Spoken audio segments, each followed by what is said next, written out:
كتب عليكم الصيام كما كتب على الذين من قبلكم لعلكم تتقون۔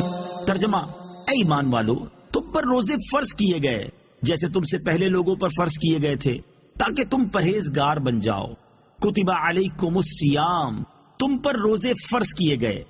تفسیر صراط الجنان میں ہے، اس آیت میں روزوں کی فرضیت کا بیان ہے۔ شریعت میں روزہ یہ ہے کہ صبح صادق سے لے کر غروب آفتاب تک روزے کی نیت سے کھانے پینے اور ہم بستری سے بچا جائے۔ روزہ بہت قدیم عبادت ہے۔ اس آیت میں فرمایا گیا جیسے تم سے پہلے لوگوں پر فرض تھے، اس سے معلوم ہوتا ہے کہ روزہ بہت قدیم عبادت ہے۔ حضرت آدم علیہ السلام سے لے کر تمام شریعتوں میں روزے فرض ہوتے چلے آئے ہیں۔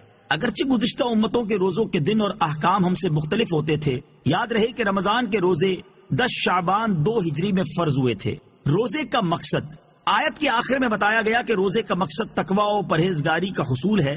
روزے میں چونکہ نفس پر سختی کی جاتی ہے اور کھانے پینے کی حلال چیزوں سے بھی روک دیا جاتا ہے، تو اس سے اپنی خواہشات پر قابو پانے کی مشق ہوتی ہے، جس سے ضبط نفس اور حرام سے بچنے پر قوت حاصل ہوتی ہے۔ اور یہی ضبط نفس اور خواہشات پر قابو وہ بنیادی چیز ہے جس کے ذریعے آدمی گناہوں سے رکتا ہے۔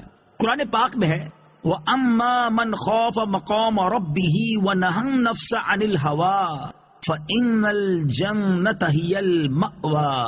ترجمہ: اور وہ جو اپنے رب کے حضور کھڑے ہونے سے ڈرا اور نفس کو خواہش سے روکا تو بے شک جنت ہی ٹھکانہ ہے۔